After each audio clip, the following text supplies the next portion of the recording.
Today morning Chennai reach ஆகிட்டோம். இப்போ அந்த சென்னையில் ஃபர்ஸ்ட் டைம் என்ன நான் ஆச்சரியமாக பார்த்தேன்னா, பாருங்கள் எவ்வளோ பனி பாருங்கள். சென்னையில் ஃபர்ஸ்ட் டைம் நான் இவ்வளோ பனியை பார்க்குறேங்க. அது வரைக்கும் சென்னை சைடில் இவ்வளோ பனி நான் பார்த்ததே இல்லைங்க.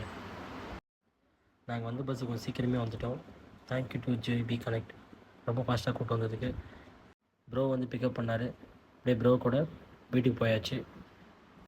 மார்னிங் டைம் எதுக்கும் டிராஃபிக் எதுவுமே இல்லைங்க, சீக்கிரமே போயிட்டோம்.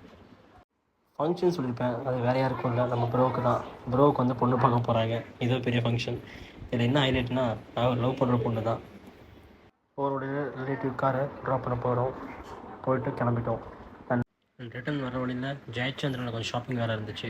நான் ஃபர்ஸ்ட் டைம் சென்னையில் சனா ஸ்டோரில் பார்த்துருக்கேன். அதுக்கப்புறம் இப்போ ஜெயச்சந்திரன் வந்து இந்த வெஜிடபிள்ஸ் இதெல்லாம் கொடுக்குறாங்க. ஏன்னா நான் வந்து அதிகமாக டிபார்ட்மெண்ட் ஸ்டோர் சைட்லாம் போக மாட்டேன். இது சென்னையில் சனா ஸ்டோருக்கு அப்புறம் அடுத்த இந்த மாதிரி ஒரு சில கடையிலலாம் அந்த ஃபுட்டு வெஜிடபிள்ஸ்லாம் கொடுக்க ஆரம்பிக்கிறாங்க. அது இப்போ ட்ரெண்ட் ஆகிட்டு இருக்குன்னு நினைக்கிறேன். அந்த மாதிரி எல்லாமே A to Z ஒரே கடையில் தர மாதிரி. இந்த பாவ் பஜ்ஜி ட்ரை பண்ணேன். பாவ் பஜ்ஜி நான் சாப்பிட்டதில்லை. இல்லை ஜிம் வீடியோலாம் போட்டு இந்த மாதிரி சாப்பிட்ருக்கேன்னு நிறைய பேர் கேட்கலாம். அது அப்போ தான் சாப்பிட்டேன். பிகாஸ் ஃபேமிலிஸ்லாம் வந்திருந்தாங்க. ஃபர்ஸ்ட் ட்ரை நல்லா தான் இருந்துச்சு.